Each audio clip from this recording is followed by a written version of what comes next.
Let's talk a little bit about where we are with territories. We mentioned at the top of the show that things are kind of bleak in some of the territories. Now, we know that things have been doing really well from a rating standpoint. You just ran through all of that for Memphis, but boy, Bill Watts by January, he sees the writing on the wall.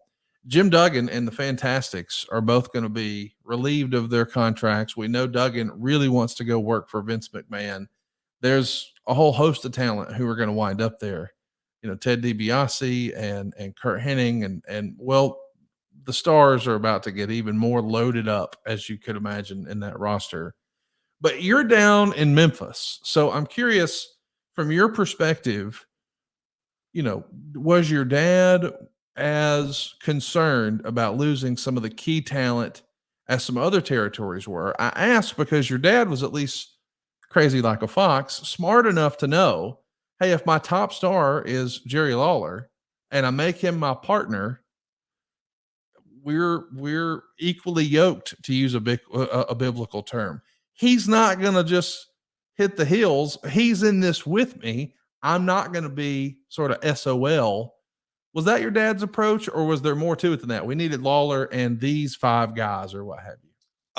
Lawler was the obvious centerpiece. Yes. Dad had a true, and you know, and I know there's an evolution of psychology in the industry, but I think you can kind of look back on not just my old man, but Vince McMahon, different territory promoters. They wanted their guy, and I say this with all due diplomacy because I've been and others for my career.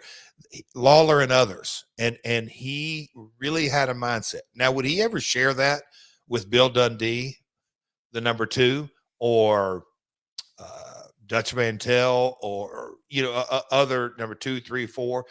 My dad was a big believer in the nucleus of your crew, but you can have 2, 3, 4, and 5, and 6, and if you don't have one, it is a devastating blow. He truly believed in that kind of psychology, if you will. And I've heard multiple conversations. I remember, he was very complimentary when Vince, and I know I'm jumping around here, but Hogan was the guy, Hulkamania running wild. And then all of a sudden, my dad, we're hearing this conversation. Oh man, they're running 2 towns a night. He's like, well, who's the main event over there? Warrior got hot, or Savage, so they're running. So it wasn't with the lead horse, if you will, but that was his psychology. He believed in that. He believed in protecting your TV it is everything, your television relationship. And I'm not saying, yes, no cussing or blood or rules or whatever it is, but he believed in that relationship in every general manager in Memphis, Louisville, Evans, whatever it may be. He believed in that one-on-one relationship with the television network. And he believed in the top guy mentality, have a real laser focus, not just internally, but externally. Your promotion is branded by that lead horse in so many ways. That was his mindset. And so when he would hear conversations, you referenced Jim Duggan, and Jim, so many people, Conrad, that are probably listening to this podcast only know Jim as kind of the, it's so he got that over. Prior to that, Hacksaw Jim Duggan, and I'm emphasizing Hacksaw in the Watts territory, was this brawler. Badass. Yeah, badass. Zero comedy in him. Zero.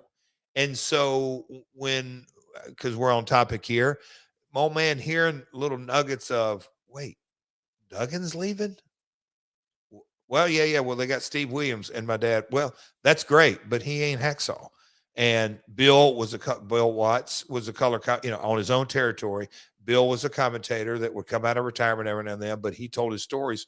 But really, the way Bill looked at it, and I'm paraphrasing, and I'm taking kind of what my old man is, that Bill looked at Duggan as his guy, but I don't say Duggan was a clone, but they were very similar in their kick-ass beliefs.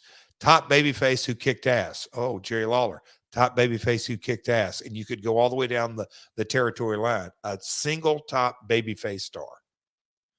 Really one of the, we didn't use this term back then, but Duggan was one of the pillars of the UWF. Yes. Along with Dr. Death, along with what would eventually be Big Bubba, along with Terry Taylor, along with Ted DiBiase, along certainly with Junkyard Dog. Maybe he was the crown jewel, but we're trying to get Duggan to help us build the one-man gang on the way out. So one-man gang is going to be sticking around at least for a little while longer.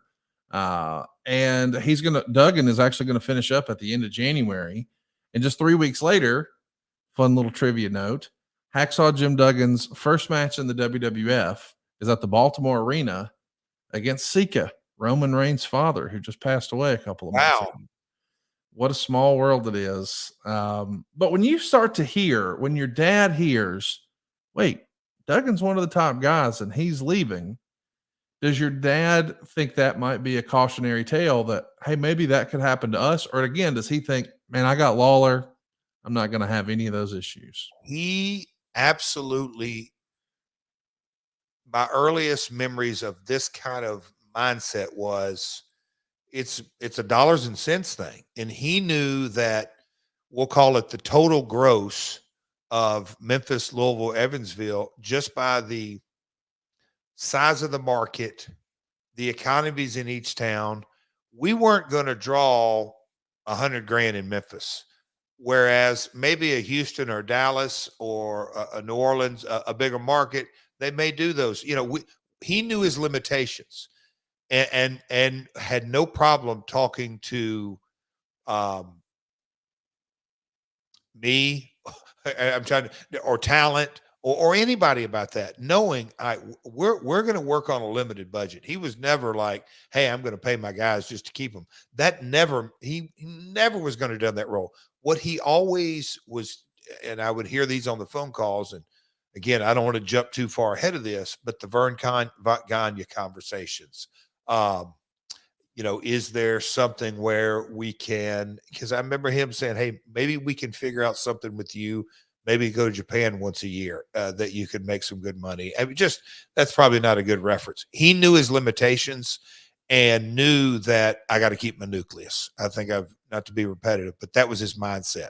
Duggan leaving, and we're going to get into multiple others that are leaving.